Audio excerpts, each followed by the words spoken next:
গৃহীত তৌরুম বরং পাত্রম বারিপূর্ণং গুণান্বিতম।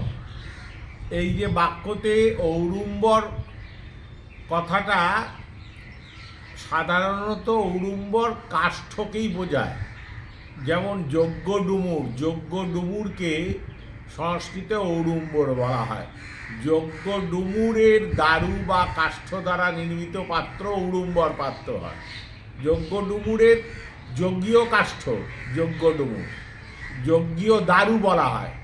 তার দ্বারা নির্মিত পাত্র হলেও ক্ষতি নেই, কারণ ঔড়ুম্বর পাত্রের দ্বারা অনেক কিছু, যেমন যজ্ঞের অরুণি মন্থনের সময় অরুণিদণ্ড ইত্যাদি অনেকগুলো কর্মকাণ্ডের উপকরণ ঔড়ুম্বর পাত্রের দ্বারা হয়। আবার এই ঔড়ুম্বর বিদ্বানগণ বলেন যে ক্লীবলিঙ্গ হলে এই ঔড়ুম্বর তাম্রপাত্র হিসাবেও ব্যবহার হয়।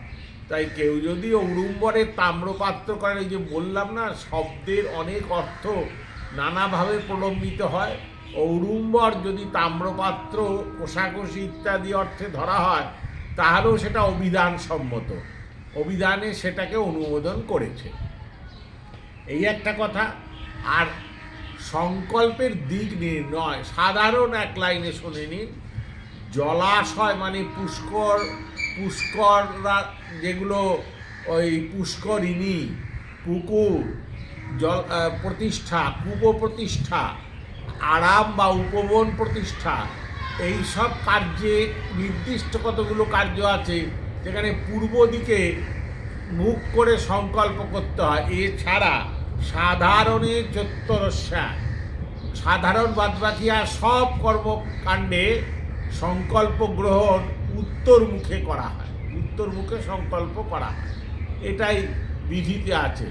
আর ঐশানাম নিক্ষিপেত পয়, ওই যে বারিপূর্ণম গুণান্বিতম, সংকল্প পাত্রের ভেতর যে বাড়িটা, জলটা থাকবে, বাড়িনি জল যে থাকবে, সেই জলটা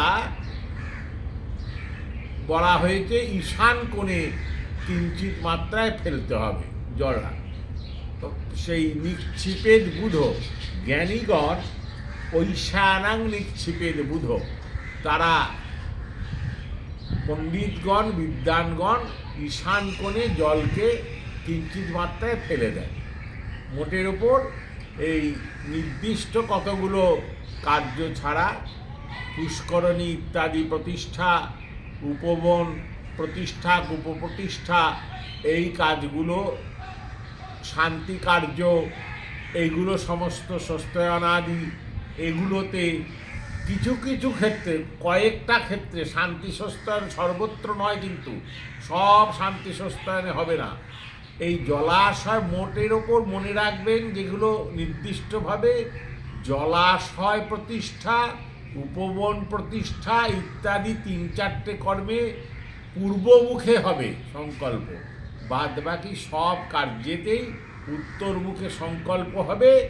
এবং সংকল্প করার পর ঈশান কোণে সেই জল একটুখানি কাত করে ফেলতে হবে। এই ভিডিওর সম্পূর্ণাংশ। জয় গুরু, জয় শ্রী সীতারাম।